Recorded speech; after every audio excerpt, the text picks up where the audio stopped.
I'm Daemonxel, and this is your Eve Echoes weekly news update, where we take a deep dive into the happenings of the week. But first, if you can tag the subscribe button, ring that bell, share and like the video, then you can stay up to date with everything that this channel has to offer.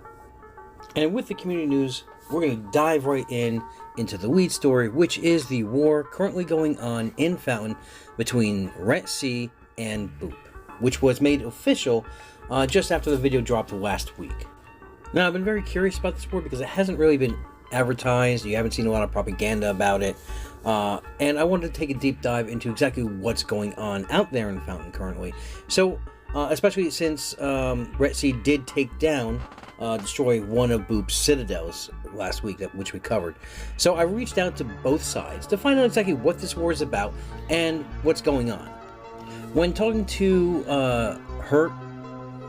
H. Turt, from RETC, the leader over there, I asked him exactly what is the goal of this war. You know, is it territory expansion? Basically, what's going on? And he replied as negative. Our objective for this war is to stop DAS BOOP coalition's expansion and moves to create a blue donut within Fountain and surrounding areas. We want to keep small warfare alive in the Fountain region, and we don't believe BOOP should dictate what anyone else does inside the borders of Fountain, as they have tried to do so before. Now, I did reach out to DAS BOOP as well. I was able to connect with one of their CEOs, Shamarin, and he says that BOOP is not interested in structural war, especially now given what is happening in real life. We have a lot of players from the UK and other post-Soviet countries. However, gathering an entire coalition and attacking us when we are weaker and our eyes are riveted to real life is a really great move within the game. Honestly, we don't know how to react to this yet, because BOOP, it's about fun, but what is happening now does not cause any smiles. Nevertheless, it is content and we are grateful for it. Now, I also received an official statement from all of DAS BOOP, which basically reads that we at DAS BOOP just want to keep what's ours. RETC have decided that we've expanded too much and without consulting the rest of Fountain. We've expanded to control 3 constellations for 3 alliances worth of members and see no need to expand further. We do not want war with our neighbors, but we're being given very little choice.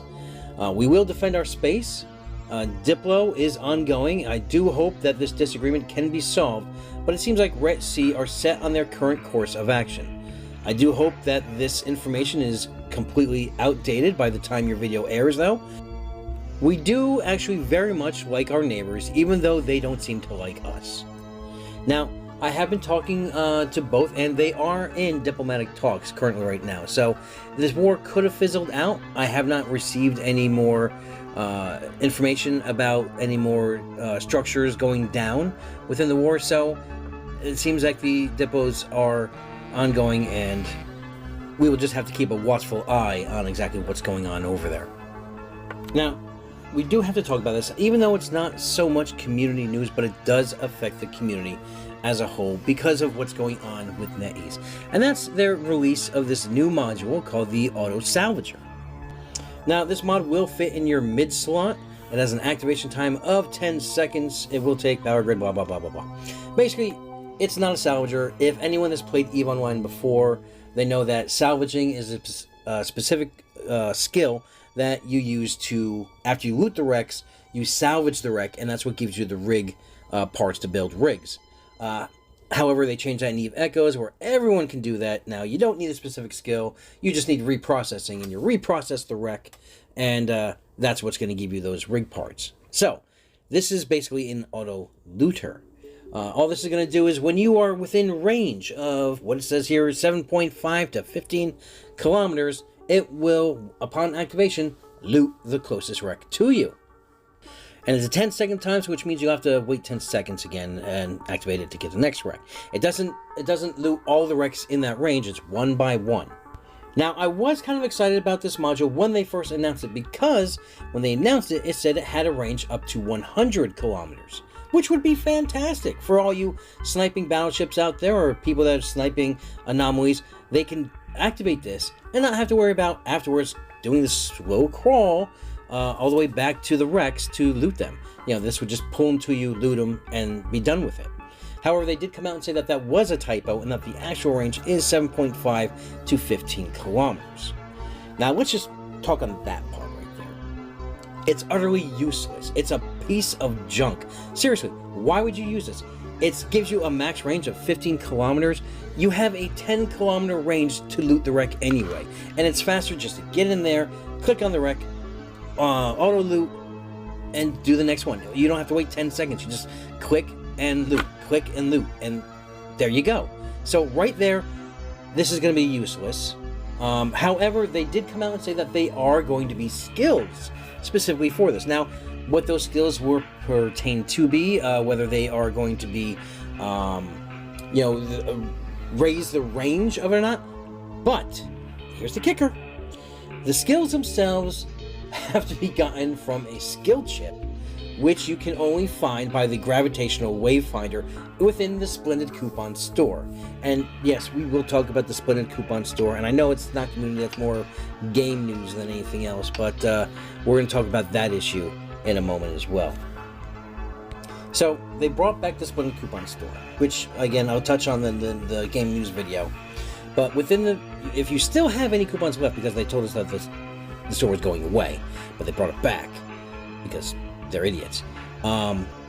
If you have coupons left, you would use the coupons to get the gravitational wave, which you'll use to find that anomaly. Go into the anomaly, and hopefully in that box, when you find it, we'll have either this Autosalvager or the skill chips to use the Autosalvager to give you those new skills. Now, we all know that what's going to happen is that, those that spent all their coupons are going to be upset because they can't get it because they don't have any more coupons, and will have to start doing the rent a ship program to try and get more to get these wave graphs, or you buy them off the marketplace, and it's going to be hella expensive because, let's face it, every new piece of module that comes out in any patch is always overpriced. Just look at the hacking tools, the analyzers, and the relic scanners. Those were like $1 billion when they first came out, at least 400, 600, 700 million ISK. So these are going to be the same price. Not so much, I don't think, the Autosalvager, but the skills. It all depends on what those skills intend. So it's going to be, put it this way, it's going to get you rich, first of all, if you find them. You put them up there and you can easily make a couple bill off of this. Or you're going to go broke trying to get it. Now, again, they don't list what these skills do. If the skills overall allow you to salvage from 100 km due to the skills, then yes, it is worth it getting this module. But until then, why? Why even bother putting it on? And it's got basically every content creator up in arms about it, because first of all, something like this should have came in the overall industry update that's going to be coming next month. All right, on the Trello roadmap, it says basically nothing for March. Now, I do understand it from their point of view to drop little content here and there to keep people active, to keep people involved in it. But again, it's just not thought out very well, and it's hidden behind a paywall. Because if you don't have any Splendid coupons, you can just swipe your credit card and buy some. I myself had good plans for this thing.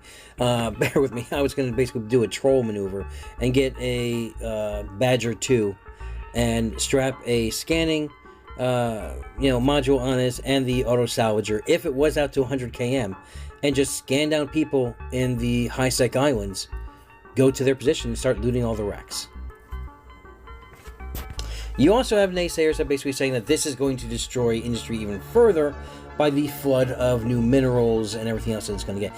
Not everyone that loots melts everything down to get those minerals. Obviously, I do myself, because one of my alts is a reprocessor, and I have an indie alt who is 554 on basically everything manufacturing.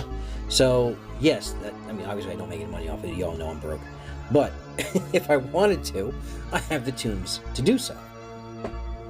But I don't see a flood of minerals coming in to basically dilute the market as it is. We hardly have an industry side of the game as it is right now. Anyway, it was destroyed. And and I'm just going off on a tangent right now, so we'll just cap it off there. That basically this is coming in, and it's behind a paywall, and a lot of people are upset about it. And yeah, let's move on. Now, also, if you did get suckered in by NetEase to spend all your splendid coupon points or coupons before the store was going away, because they said it was going away and not coming back, and you needed to spend all of those coupons that you absolutely had, only to bring it back 2 weeks later, well, don't worry, there was a screw-up that they also did, big shocker there, about when the came back. Let me just read it to you. It says, "Dear pilots, we found out that the Splendid Coupon Store has display errors, that the Nanocore op boxes, which are not supposed to be in the store, are now on the list but not available to purchase. These Nanocore op boxes will be removed, and we will be sending you 20,000 Splendid coupons as compensation tomorrow. We are sorry for the inconvenience of any of the misleading information that may cause. Thank you for your patience and your understanding." So yes, they're giving us 20,000 Splendid points because yet another screw. They should have just came out right out and said, yeah, sorry about telling you to spend all your coupons before, so here, we're sending you coupons to make up for it. That's what it should have been. That's what should have happened. But I guess when you have compounded errors, you know, you can make out like a bandit. There is a news story on esports.gg all about Eve Echoes, and it's labeled the top 10 Eve Echoes communities collaborating on a game's shared history.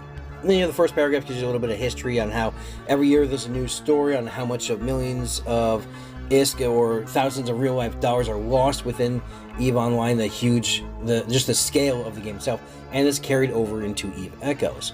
Now, they say the candidates for consideration, these are some of the most influential organizations of alliances and coalitions since the beginning of EVE Echoes, and are thus candidates for the top 10 list in relative chronological order. Now, I'm going to tell you the top 10, and I'm going to tell you why I'm pissed off about this. Alright, number 1, we have the Silent Alliance, the Silent Federation. And the number 2 spot, now each of these is going to give you a breakdown of that community, the early history, and basically what they're up to. So it's actually a really good article to read. And it gives you some history, exactly what their resistances are, how they transformed into what they are today from when they launched back in the day. So it is a very good read. So number 2 coming in is Genesis Federation. The 3rd spot is the Aquarius Coalition, or and Catch-22, because, you know, they evolved into that. Number 4 is the OG Empire. You know, those crazy unicorns out there. Number 5, we have... God, there's a lot of history on OG. Number 5, we have the Goose Fuck Federation, Honk. Now, this is just brilliant by the author who wrote this. Now, there's a huge paragraph in history behind a lot of these ones from Genesis, you know, Catch-22, OG, and Silent Federation. When it gets to number 5, the only thing in the paragraph that it says here is Honk. That's just brilliant right there. Number 6, we have Fireflies. Number 7, the Pantheon Coalition and the rich history they have there. Going on to number 8 is the Golden Horde Alliance. Number 9 is F Coalition, ACR, and SCG. And number 10 is No Please Stop. Have you seen what I'm seeing here? What the exclusion is? What the problem with this list is? Where is Terran Federation on this list? That is the golden age of warfare and propaganda, is the Terran Federation War, the first Fountain Wars. How can you have a top 10 list of full communities of all time and not have Terran Federation up there? And yes, I may be a little biased, but if you think about the rich history that our shared server has had, you can't count out Terran Federation, because a lot of content was had during that war. Not only were they having the war with Pantheon, but they also had the war with Trimarch and the Aquarius Coalition. So, like, I don't see... This is a biased piece, is what I'm going to say. But it's still a good read, especially if you want to know the history of some of the bigger organizations out there. And our last story this week is more of a PSA, and that is if you are flying an expensive ship, especially an expensive faction ship that is also covert ops. If you're gonna go AFK, cloak up. Because if you're just floating out there in space, you're gonna get scanned down eventually. You're gonna get killed. Or if you're just there, don't be waiting on a gate. As Casper from OG shows us that you can just have fun with an AFK person. He took out this Astero with a single Atron civilian fit. It took a little while, and I'll put a link to the video in the description. But yeah, he was able to solo this Astero solo with civilian equipment on his Atron. So again, if you're flying an expensive ship, do not go AFK and leave yourself floating out there just ripe for the picking. This week on What the Fit, we have a Rogue Omar pilot going off in an Oracle that is a missile enthusiast. That's right, you heard me correctly. This Oracle battlecruiser fitted 6 C-type missile launchers on it. As I always say, remember, those ship bonuses are just that. They are just suggestions. But defense is also something this player takes to heart, because he is double shield repped.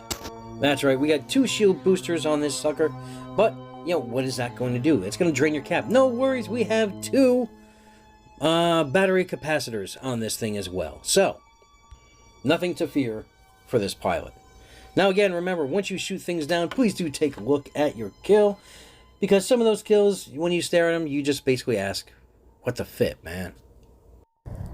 And now we're going to move right into the big kills of the week. And remember, the big kills of the week have been raised to 5 billion. So it has to meet that minimum threshold of 5 billion to be featured in each week's episode. So Genesis is going to start us off with a 7.7 billion Balgorn kill, followed up by a 10.3 billion Vindicator kill. No Please Stop gives us a 6.3 billion Abaddon kill, as well as a 6.4 billion Rattlesnake kill. Now, they did get a bunch more kills. However, the date on the kills was on the 28th, so I could not show them. There was about 5 Macarials, a couple Nightmares, but since they didn't meet the deadline of the last video drop, which was March 1st, I could not feature them here. Sorry, guys. Next, we have the 6 Seal Alliance with 6 Macarial kills. That's right, 6. Let's start off with the first one, which is 5.8 billion, then with a 5.3 billion, another 5.3 billion, a 5.9 billion, with another 5.9 billion, and lastly, another 5.8 billion Macarial. They also got 2 Vindicator kills this week, one at 5.8 billion, the other at 5.4. They got a 5 billion Orthrus kill, followed up by its big brother, the 18.3 billion Barghest kill, a 6.2 billion Rattlesnake kill, as well as a 17.2 billion Balgorn kill. Trimark gives us a 8.2 billion Vindicator kill, as well as 2 Abaddons, one at 8.5 billion, one at 8.4 billion. Also a 6.3 billion Harbinger Guardian. Void gives us a 6.3 billion Balgorn kill. Nomadic Nightmares with a 5.2 billion Talos 2 kill, an 8 billion Balgorn kill, and a 5.1 billion Rattlesnake kill. Myth comes in this week with a 7.8 billion Macarial kill, a 8.3 billion Balgorn kill, and a 5.5 billion Vindicator kill. Bant, who has reformed and are now low-sec pirates, gives us a 5.9 billion Vindicator kill. Now, this week there is no reported capital kills that I was given. However, I was forwarded those total cap kills since their launch back in October. The total caps killed by No Please Stop is 36. That's 23 carriers, 6 freighters, and 7 dreadnoughts. So No has been putting in the work since the capitals have launched. Now we're going to go right into everyone's favorite thing, and that's the chance at a free Omega combo and the solo kills of the week. Now we're going to start off with the industrial kills. Now I haven't been forwarded a lot of kills this week, so there's only 3 in each category. So now remember, no matter what your kill mark is, just send it in. It could be featured and it could end up winning. So we have Gengar 094 starting us off with a 1.922 billion coveted 2 kill. These are the solo industrial kills of the week, by the way. Augie Oi Oi with a 1.927 billion coveted 2 kill. And the winner this week of the free Omega combo in the industrial category goes to Cosmic Hawk with a 4.6 billion coveted 2 kill. In your PvP categories, Silver Bucket starts us off with a 1 billion Oracle 2 kill. 3-Man with a 4.9 billion Stradios kill. And the winner this week in the PvP category of the solo kills of the week is Heron Explorer with a 5.4 billion Rattlesnake kill. And that's going to do it for us. Now, if you need more news in your life, I suggest checking out these few channels. One is the Sky News, the Russian players' Eve Echo's news outlet, the premier news outlet. They have a great production team out there. They're putting out great videos, and each one of them, even though it is in Russian, will have English subtitles. Followed up by the legend, Rambo, with his Echoes of New Eden podcast, along with his co-host, Taylor, and they have great shows every week. Check them out. It's trust me, you'll have fun just listening to it. And also there is PM Blue's Blue Bulletin on his channel, which is powered by the Auxilius Killbot app, which is on Discord, which will tally up all your kills for you, since we are still waiting forever, it seems, for an API. So it's the next best thing. And that's going to do it for me until we release the game news. I'm sorry, my brain is shot right now. I haven't had much sleep at all this week. But yeah, have a great week. Have a great weekend. Fly safe. And remember, we're always one vision, one purpose, one front.